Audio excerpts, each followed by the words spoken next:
Hello, my name is Laurus, and today we're gonna be talking about R Studio, the interface, and why it's so nice.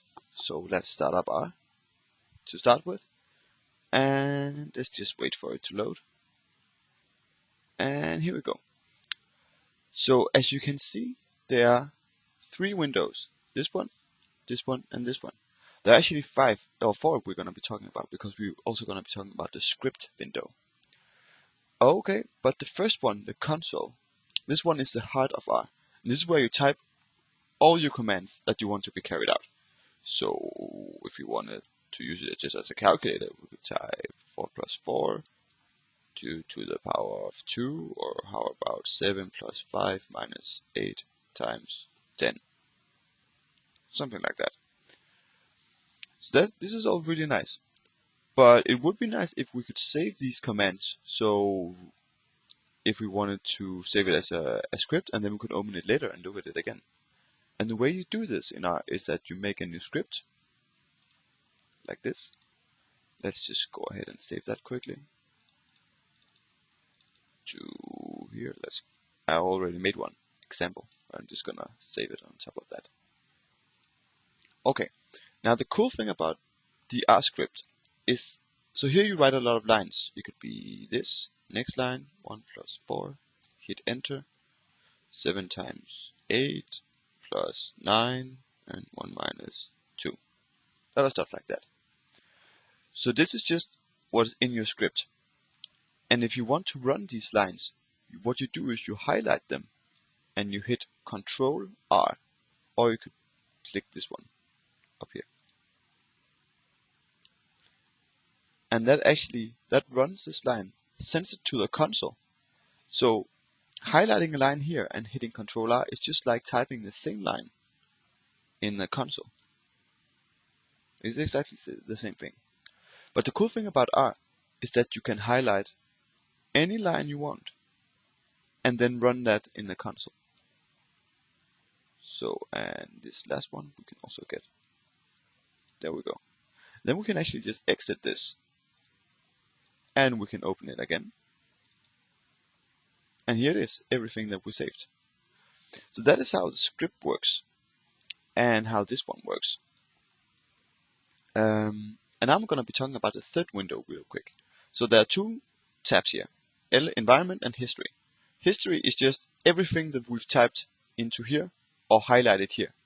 So if I highlight something here, then this adds to history. This is just a way to keep track of everything that you've done.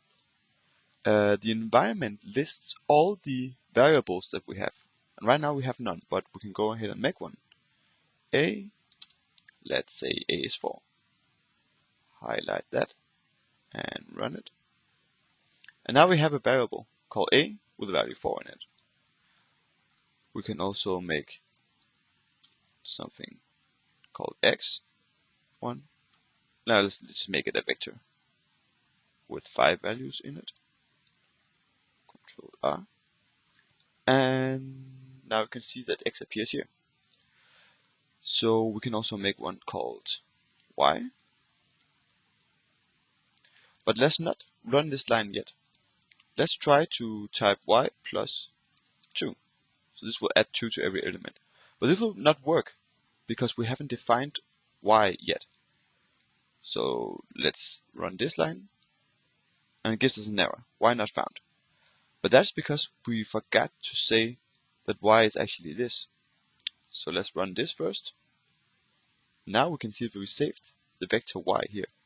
And now we should be able to run this. And there we go.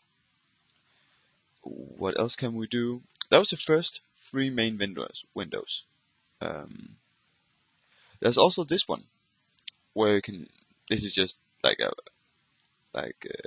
path, so you can see where all your. This is where all my scripts are, which is nice and everything. And you can just see what files you have. There's also another one called help, which is really useful. Say I have these X values and these Y values, and I want to plot them, but I don't know how to plot it in R. But what you can do here in help is actually just you can type whatever you want to do, plot, And let's look at this one. And now you can see the syntax for what you want to do. So it says it needs x and y, and then some other arguments. Let's not worry about those now. Let's just try plot x and y. And let's run it. And now you can see we're just in this help tab. But now there's also a plot tab where you can see all the plots you have. So if we make another plot called x point x times 2, for instance. Now we get a new plot, and we can, so this one new plot we got, and we can go and look at each plot we want by using these arrows.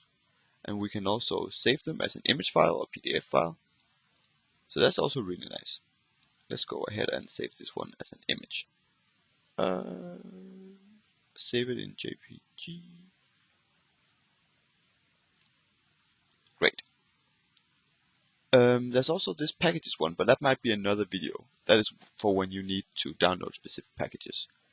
And what is that? Oh yeah, a really nice function that R has is that if, for instance, I have a variable name, let's call it a really long variable name. Let's say this one is 2. And then later in your code, maybe you want to use this name to do something with. Let's say you wanted to add, you want to multiply it by 10.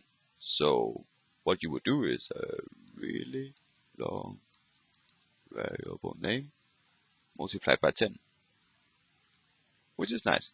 But you can actually also do a trick here in R, because every time you type something in R, you can hit tab and it would guess what you're trying to write.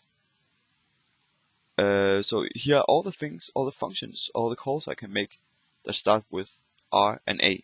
Oh no, A and R, sorry. And here's also a variable. So we can actually just take this and multiply it by 10. And this is way easier than typing everything out. And plus this way you don't get any mistakes, any spelling mistakes. So there's a few things you can do with R. Hope you enjoyed, and that was all for now.